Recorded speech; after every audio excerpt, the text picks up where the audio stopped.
My name is Nora. I'm 33 years old and a mother to 3 beautiful daughters, Emma, Grace, and Luna. They are my entire world, and I love them more than anything. Life has been incredibly difficult.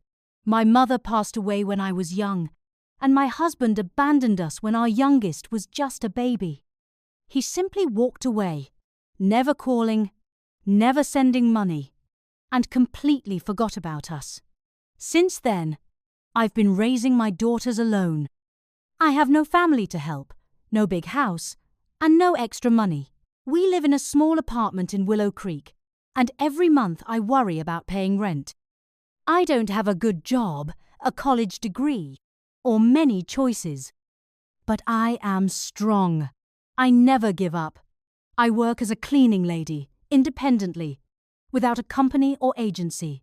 Every month, I search for homes and offices that need cleaning. I carry my own supplies and work all day, often late into the night. I scrub floors, clean bathrooms, and take out trash. Some clients are kind, some are rude, and some don't even pay. Yet, I don't stop. I clean because I need money for food, clothes for my daughters, and rent. I work when I'm tired, when I'm sick, and even when I want to cry. Sometimes, I watch my daughters sleep. They look so peaceful and beautiful. I touch their small hands, kiss their foreheads, and whisper, "I love you." I want to give them a good life, to see them happy, and to have everything I never did. But life is hard. One cold evening, after a late cleaning job, I was walking my daughters home. The weather was terrible dark skies, heavy rain, and icy sidewalks. Emma held my hand tightly while Grace and Luna walked close behind. "Mama, I'm cold." Luna, who was only 5, said. "I know, sweetheart," I replied, pulling her closer and wrapping my scarf around her. "We'll be home soon." The street was quiet and dimly lit. My hands shook as I held my daughters, a nervous tremor I couldn't control. Then, suddenly, a bright light, a loud crash, and terrible pain. Everything went black. When I opened my eyes, I saw a white ceiling, heard beeping sounds, and smelled medicine. I was in the hospital. I tried to sit up, but my body ached, my head felt heavy, and my arms were weak. I remembered the accident and panicked. "Emma, Grace, Luna," I croaked, my voice dry and throat sore. A kind nurse approached, smiling softly. "Don't move too much," she advised. "You were in a bad accident." "My daughters?" I whispered. "Where are they?" She gently touched my hand. "They are here. They are safe." Tears filled my eyes. "I want to see them." A few minutes later, the door opened, and 3 small figures rushed in. "Mama!" they cried, hugging me, holding my hands and kissing my face. I sobbed, holding them as tightly as I could. The doctor entered, his expression serious.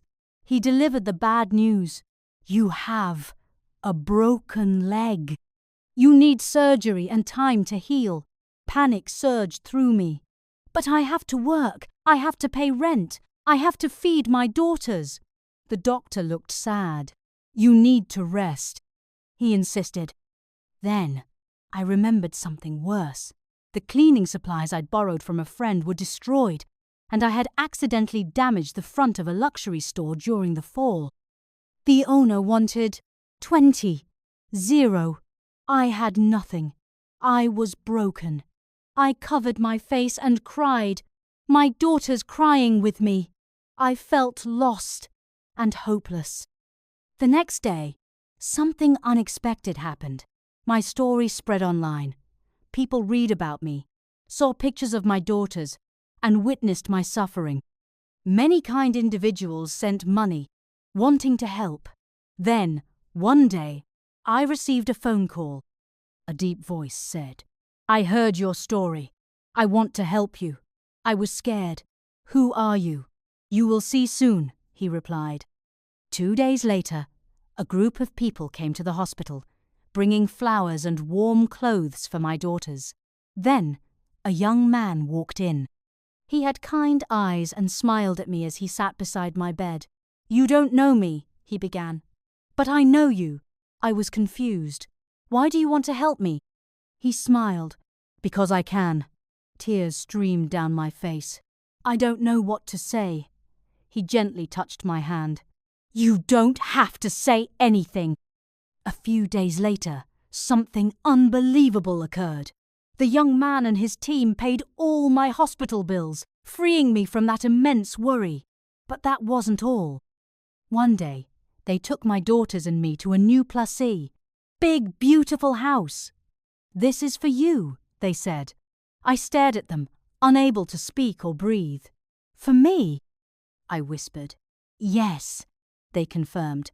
"You don't have to pay rent anymore. This is your home."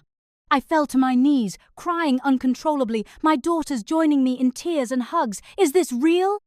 I asked. "Yes," they affirmed. "This is real." I held my daughters close and whispered, "We have a home." One day, the young man asked me, "What is your biggest dream?" Wiping my tears, I replied, "I want to open a bakery." He smiled. "Then let's make it happen." And he did.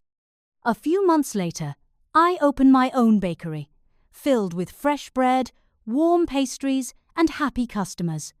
I was no longer a struggling cleaner or a poor mother. I was a businesswoman. I was strong. I was happy. I will never forget that young man. He changed my life and taught me a crucial lesson. There are kind people in this world. There are people who want to help. And sometimes miracles are real. I started with nothing, and now I have everything. A home, a job, and most importantly, a happy family. Thank you for being here with me. Your support means everything. I hope this story touched your heart. Remember, no matter how hard life gets, kindness and hope can change everything. Stay strong, believe in good people, and never lose faith in a better tomorrow.